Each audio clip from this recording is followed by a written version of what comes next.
Shalom, warriors, and welcome to the Daily Warfare Drop with Raphael, Rabbi.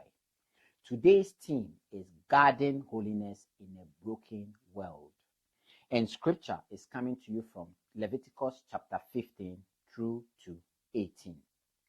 Today's reading takes us into one of the most personal and misunderstood areas of spiritual warfare: holiness in everyday life. Leviticus 15 through to 18 speaks directly to purity, boundaries, and God's design for human relationships. In Leviticus 15, God addresses bodily discharge and uncleanness. This may feel uncomfortable to read, but it reveals something important. God is not distant from human reality. He understands weakness, brokenness, and vulnerability. My fellow warriors, God's concern here is not shame, it is protection. Purity safeguards intimacy with God and with others. As a medical practitioner, I have seen how neglecting basic health boundaries leads to deeper complications. What starts small can grow serious if ignored. Spiritually, it's the same.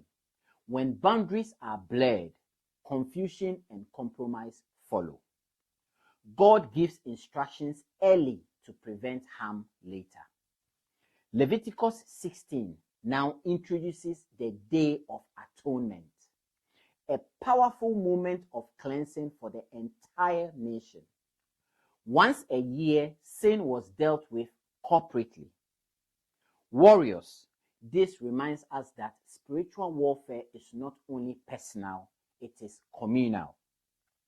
Families, marriages, churches, and nations are affected by what is tolerated or confronted.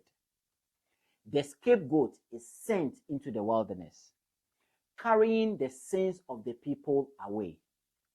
This points us forward to Christ Jesus, who will carry our sin completely. Forgiveness is not denial, it is what? Removal. God provides a way to cleanse what humanity cannot fix on its own.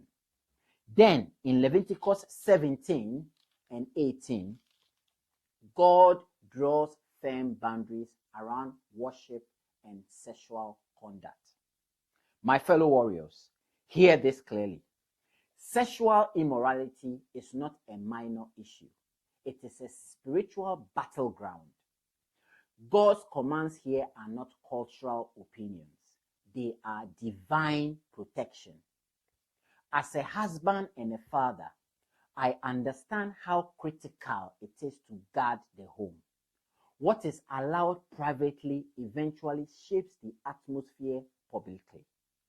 In ministry and deliverance work, I have seen how compromise in this area gives the enemy access.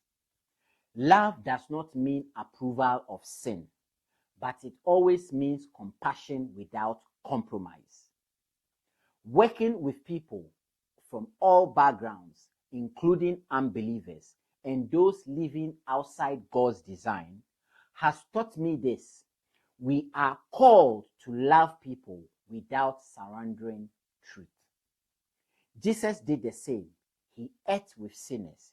He never endorsed sin. Here is today's warfare truth. Holiness protects intimacy with God and authority over the enemy. God's boundaries are not chains, they are shields. Read these chapters carefully. Ask the Holy Spirit to reveal where your life needs guarding, not in fear, but in wisdom. God's desire is not restriction, but freedom that lasts. My fellow warriors, guard holiness. Protect your heart, your home, and your walk. Because those who walk in truth stand strong in spiritual warfare. My fellow warriors, we shall meet on the battlefield tomorrow. Shalom.